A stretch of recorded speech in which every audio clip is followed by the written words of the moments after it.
Hello everyone and welcome you all into the PW IITJM CSIR NET channel. So आज आपके लिए breaking news है, बहुत ही important news है। क्या है भाई, यहाँ पे अगर आप ध्यान से देखोगे तो जो यूजीसी के चेयरमैन है, यूनिवर्सिटी ग्रांट कमीशन के जो चेयरमैन है, उन्होंने यहाँ पे ट्वीट किया हुआ है यूजीसी गैजेट नोटिफिकेशन।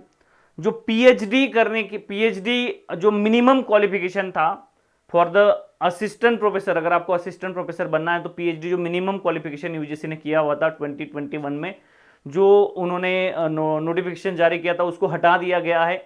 अभी अगर आपको असिस्टेंट प्रोफेसर बनना है तो मिनिमम क्वालिफिकेशन आपका नेट, सेट एंड स्लेट आपकी एग्जाम होने वाली है। इन तीनों में से अगर आप कोई एक एग्जाम भी क्वालिफाइड हो तो आप असिस्टेंट प्रोफेसर बन सकते हो। ठीक है, तो ये इन्होंने यहाँ पे नोटिफिकेशन जारी किया। इस नोटिफिकेशन को समझते हैं जरा ध्यान से, क्या कहा गया है। इसमें बहुत सारे पॉइंट इन्होंने कहे हुए हैं, बहुत सारे अमेंडमेंट, अलग अलग चीजें इन्होंने बताया हुआ है, आर्टिकल्स वगैरह इन्होंने बताया हुआ है। ठीक है, तो यहाँ पे देखोगे तो they shall come in force with effect to 1 जुलाई।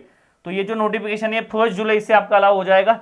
इसके बाद बाकी पोस्ट के लिए भी है, बट असिस्टेंट प्रोफेसर की बात हम कर रहे हैं। क्या है, net, set and slate shawl B minimum criteria for the direct recruitment for the post of assistant professor.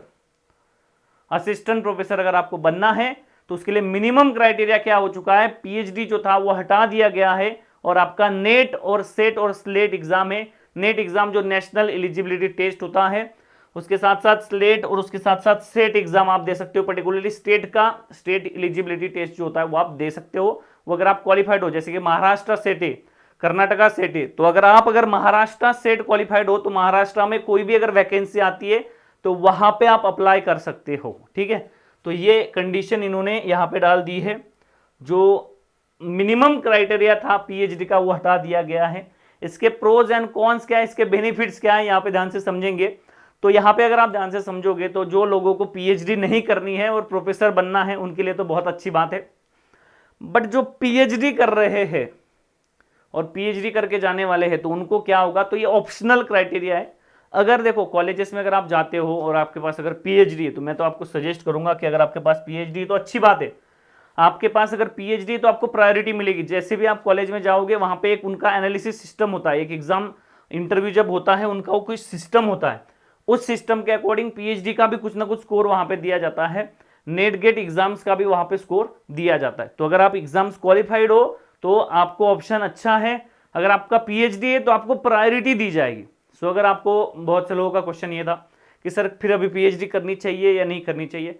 बेटा पीएचडी अगर आपको इंटरेस्ट है तो बिल्कुल पीएचडी करनी चाहिए। पीएचडी के बाद ऐसे ही नहीं सिर्फ असिस्टेंट प्रोफेसर नहीं, बहुत सारे जॉब्स है। और उसके बाद पीएचडी करने के बाद भी अगर आप यहाँ पे आते हो, असिस्टेंट प्रोफेसर के इंटरव्यू में जाते हो, तो आपको प्रायोरिटी मिलती है मैक्सिमम टाइम। ठीक है, तो पीएचडी बिल्कुल करनी चाहिए। अगर नेट आप क्वालिफाइड हो तो आपको इमीडिएटली आप ज्वाइन कर सकते हो, कोई दिक्कत नहीं है। बस वैकेंसीज इसके होने चाहिए, वैकेंसीज होते हैं तो आप इसमें इमीडिएटली ज्वाइन कर सकते हो। काम की बात यह है कि नेट का एग्जाम अगर आप क्वालिफाई करना चाहते हो तो शोध 2 बैच हमारा लॉन्च हो चुका है। शोध 2 जो एक one of the best batch है इंडिया का। अगर आप देखोगे इंडिया में सबसे बेहतर अगर कोई बैच होगा उसमें डीपीपीज, यूएस सारे आपको DPPs, class notes, recorded format में सारे video facility, test regularly, mock test, सारी चीजें आपको क्या होगी इसमें मिलने वाली है। तो अगर आप ध्यान से समझोगे तो आपको कहानी समझ आएगी कि one of the best course minimum price में आपको मिल रहा है। गुरु पूर्णिमा की शायद ऑफर भी चल रही है, तो आप ऐप डाउनलोड करके या वेबसाइट पे विजिट करके या डिस्क्रिप्शन में लिंक पे क्लिक करके आप उस कोर्स को अवेल कर सकते हो। ठीक है, thank you so much for the watching this session. Thanks a lot.